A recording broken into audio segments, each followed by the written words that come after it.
Yun, okay guys. So, dito ako sa bahay ngayon. And ito, nanonood ako ngayon ng rally. No? Alam niyo itong rally to? Ito yung walang kakwenta-kwentang rally sa Pilipinas. No? Kasi wala eh. Nanggugulo lang itong mga to. Oh. Nanggugulo lang yan eh. Ginagamit pa yung bandera ng Pilipinas. No? Walang kakwenta-kwenta yan eh. Oh. Lumabas kayo ng tahanan ninyo para manggulo at manira ng mga property, no? Manira ng property ng ibang tao. Sinira niyo pa yung property ng Maynila. Grabe tong mga taong to. Hindi tama yan eh.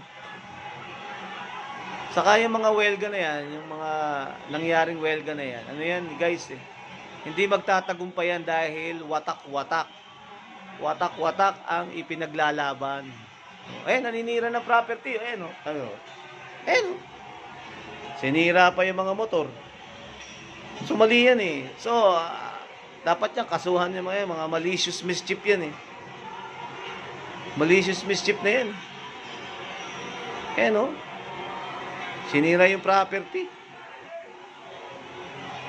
Ayan, oh. Kung ang ginawa nyo, tumigil na lang kayo sa bahay at nagdasal kayo.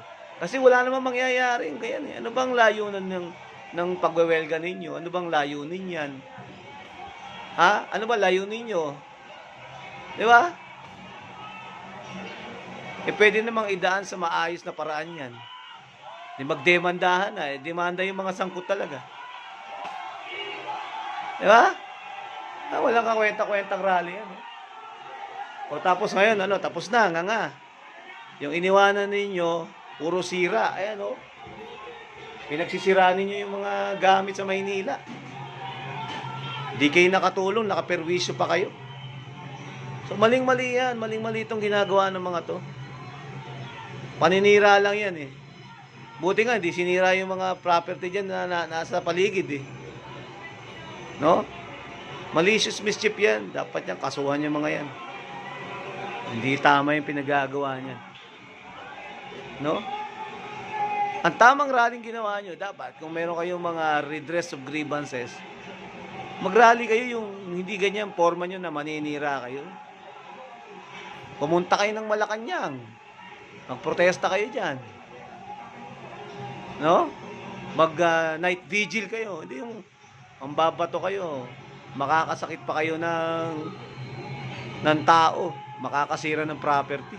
So, maling-mali ito. O, eto mo, kita yan, di tagumpay, di ba? Ngayon, tahimik na. O, tahimik na ngayon. Di ba?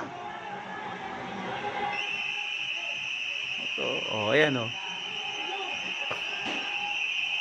Walang kwentang rally yan. Pag nilalapitan naman kayo, tatakbo kayo, mga takot. Walang kwenta yan. Ang ginawa niya, purpose niya, manggulo lang at manira. No? Kasi kung talagang ang laban niyan is nasyonalismo, hindi ganyan na magiging talagang marugdog na pagmamahal sa bayan ang mangyayari diyan, hindi ganyan. Paninira lang yan eh. Ayan, parang ginaya niya lang yung Nepal eh. Yung Nepal yun, okay yung Nepal dahil mayroong kinahinatnan, mayroong naging result. Ito, wala namang result to eh. Ang result nito, guys, manggulot, manira at manakit ng kapwa. Ayan. Walang kwentang rally yan. Kwenta-kwenta yan. At di kayo magtatagumpay dahil di naman kayo nagkakaisa.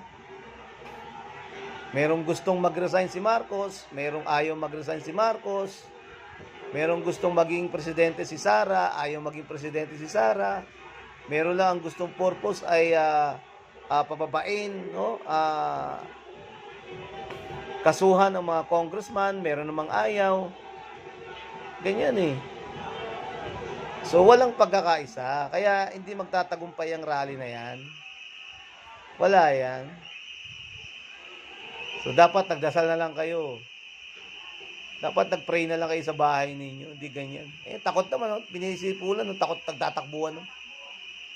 Mga duwag yun. Matapang na, yung matapang lang pag sama-sama, pati nga mga bata kasama, oh, ayun, oh. Mga menor de edad. Kasama yung menor de edad.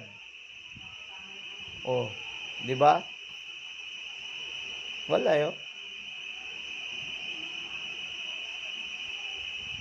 Dito na nga, nakakabuisit panoorin yung mga yan. Walang kakwenta-kwentang rally sa kasaysayan ng Pilipinas.